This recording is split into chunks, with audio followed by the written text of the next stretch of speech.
Welcome back, YouTube. Wow, it's been some time. I think the last time I posted on YouTube was about a year ago, and it was more cooking based. So look, without further ado, moving forward for the time being, YouTube, not Instagram, YouTube is going to be a place where I'm going to be doing slightly longer form content, speaking about specific topics. Right? I think it's a good place for me to convey my knowledge and of course this knowledge that you can then go away and apply in the gym to help you get better results in either building muscle or burning body fat. So today we're going to be speaking about the three main mechanisms of hypertrophy, right? How I apply them to my training and ultimately how you can apply them to your training to get better results. Splendid. So the three main mechanisms of hypertrophy. We have mechanical tension, muscular damage, and metabolic stress. So starting with mechanical tension.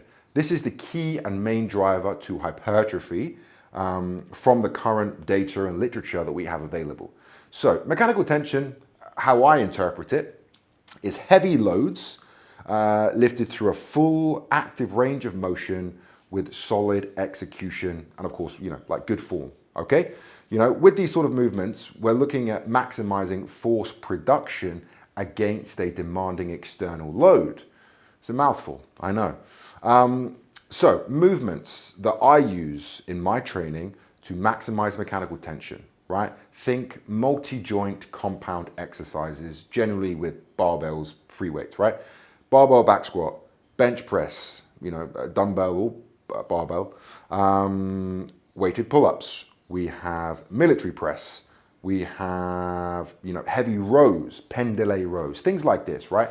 So multi-joint movements that are quite demanding, right? That are going to allow you to, load up the bar. So, with that in mind, obviously the weight that you're going to be using is going to be high. That means that the volume will generally be a bit lower, okay?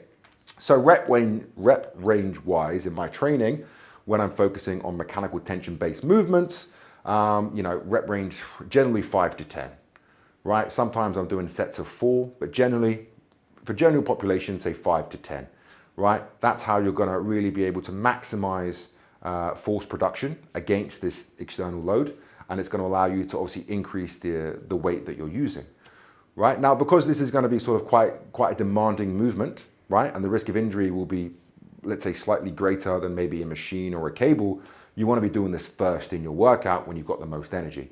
And that's how I start my training. On a leg day, I'll start with a Romanian deadlift or a squat. On a back day, I'll start with a weighted pull-up. On a chest day or a push day, I'll start with either a bench press or a military press, right? So these demanding movements with heavy loads, lower rep ranges, should be, sort of pursued first in a training program from a hypertrophy standpoint, okay? Now, moving on. I think, did I cover everything there? I think I covered everything. Oh, and rest periods, right? So given that I suppose the load's going to be heavy, the rep ranges are going to be low, right? It's demanding. Do not neglect your rest periods. I see this very often where people are, 60-second rest, 90 seconds rest. Like, what the fuck is that? Okay. So long rest periods, right? When I'm doing these movements, sets of 5, sets of 6, sets of 8, whatever it is, I'm resting for sort of 2 to 3 minutes. And I'm sitting down, I'm resting. I'm not walking around, I'm not doing some stupid shit or, planks. I'm resting, okay? Very, very important. Studies suggest that longer rest periods sort of make sense, right? But longer rest periods will allow you to shift heavier loads in the next set. Now, moving on, muscular damage, muscle damage. This can be sort of interpreted in different ways. Generally speaking, it just means the sort of tearing, the micro tears of the fibers, through training. Now, the way I like to try and elicit, let's say, muscular damage in my training is with eccentric loading, right? So if we look at, say, the chest again, I might start with a bench press to focus on mechanical tension. Then I would move into a heavy fly variation, a free weight dumbbell fly or an incline dumbbell fly. And this is going to help me, really focus on that stretch, the eccentric, and that's going to focus on maximizing muscular damage. Now, there are other protocols you can use, drop sets, pyramid sets, supersets, long length partials. But for the general population, I would say just focus on slow eccentric loading with a real deep, active range of motion, right? If you're training legs, you can use a hack squat, for example. Slow negatives, take that knee through full flexion. So yeah, I'll run through a few movements that I use, right? On a chest day, as I said, I probably use a fly variation, right? On a leg day, I would start with a mechanical tension focused back squat, and then I might move into a front foot elevated split squat or a hack squat, right? That's really going to allow me to focus on taking the joint through a full range of motion, nice and slowly, to maximize muscular damage. On a back day, a pull day, I might start with a weighted pull-up, right? Again, focusing on mechanical tension, and then I would move into, let's say, a seated row, or even a pull-down variation, you know what I mean? Again, really focusing on that full active range of motion to lengthen the muscle and cause as much muscular damage as possible. Now, with these exercises, I like to keep it in that traditional sort of bro range, 8 to 12, right? Somewhere in the middle. Right, that's going to allow you to get a nice balance of weight versus volume, intensity versus volume, right? Because as intensity, weight goes up, generally volume goes down. And as volume goes up, generally weight goes down, right? So with these movements, you can get that nice middle range, 8 to 12 reps, and you can get a good amount of weight that you're using and a good amount of volume, 8 to 12, right? So the time under tension, should be fairly decent, around sort of 50 to 60 seconds per set. Right, rest periods wise, you can bring it down a little bit.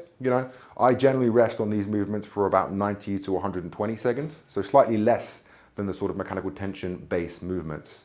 All right, and then, well, look, before I move on, those exercises will be quite demanding too, right? Sort of neuromuscularly, if that's even a word, quite demanding. So yeah, second. Now, lastly, metabolic stress. Metabolic stress, is that sort of burning, like to put it very simply, it's that burning feeling, right? When you're sort of doing, let's say on a machine, high repetitions and you start to get that uncomfortable burning sensation in the muscle, right? It's linked to something called cell swelling. And there is sort of data and literature to suggest that if you force lactate buildup, blood, byproduct into a cell when you're training, and basically you don't let it leave, it causes the muscle cells to swell, right, which does induce this metabolic stress that I'm referencing, which can also be beneficial for hypertrophy standpoints. Now, with these movements, higher rep ranges, okay, this means that the load is going to be less. As I said, volume goes up, load goes down. That's generally how it works. So, with these movements, I'm usually, 12 to 20 reps. Sometimes I go over 20. If I misjudge the weight that I'm using and I get to 20 and I'm not fatigued, I'll just keep going. On the next set, I'll readjust the weight so I don't have to do so many reps. But yeah, 12 to 20 plus, right? 12 to failure, just go to failure. If failure is 30 reps, go to 30 reps. But then on the next set, just adjust the weight accordingly so you don't have to do as many reps, if that makes sense. Now, with these movements, right, high repetition, so you want to be in a nice stable position. So that means machines and cables, generally speaking, right? If I'm on a chest day, I'll hit a chest press machine, right? Nice and stable. You can just bam, bam, bam, bam, pump it out, no rests, right? Allow that range of motion to get smaller as well, right? As you're sort of getting fatigued, allow the range to get smaller, right? And eventually you'll be trying to move the weight, but nothing will happen. That's a good sign that you're training, with optimal intensity. Machine flies as well, nice and stable. What else have we got? Let's say on a back day, straight arm pull downs. They're usually my go-to for this. I'll do a straight arm pull down. Again, I do it in a nice kneeling position, so increased stability, and it really allows me to isolate the lats. On a leg day, you've got leg extensions, leg curls. Again, very stable movements where you can just pump out the repetitions, maximize cell swelling, and maximize metabolic stress. All right, so look, I'm getting bored of my own voice at this point, so let me just sort of round up. With your training, focus on mechanical tension-based movements first, heavy loads, full range of motion, maximizing force production against a demanding external load, okay? Back squats, bench press, weighted pull-ups, military press, demanding movements. Then move on to still a demanding base movement. It can be a free weight or a machine, right? So play around. But what you want to think about is, eccentric loading, really stretching that muscle, right? Damaging it. Take it, obviously, you know, within means, right? You don't want to pop a shoulder or anything. But yeah, dumbbell flies, incline dumbbell flies. What else have we got? Let's have a think. Yeah, I already covered it. I can't remember what I said, but you know what I'm speaking about. 8 to 12 rep range, 90-second rest period. And then wrap things up with a machine or a cable variation where you're nice and stable, right? And just fucking, you know, finish up strong. 12 to 20 reps, bam, bam, bam, pump it out, maximize that swelling, maximize that metabolic stress. And yeah, don't be scared to take some sets to failure, right? Given the sort of stable nature of the movement, you can push yourself, right? If you fail a repetition on a chest press machine, nothing's going to happen, you know? You're not going to die, nothing's going to fall on you. All right, so yeah, look, YouTube is back. I'll be doing a video like this once a week. In the near future, I will be doing some workout-based content where basically someone's going to be with me in the gym as I'm doing an actual workout of mine, right? Not just for social media. I'll be doing an actual workout of mine, and I'll have someone filming me, and I'll be talking you through my actual workout. So that content is coming on YouTube, but it's just going to take a bit of time to get the logistics sorted there. But in the meantime, yeah, like, comment, subscribe, whatever else you do on YouTube. And on a weekly basis, you'll be getting a video like this where I'm breaking down specific topics that are going to benefit you in the gym and help you get big and muscly so you can attract people that you want to have sex with, basically. That's the only reason we do this, isn't it? So yeah, anyway, have a good day. Bye-bye.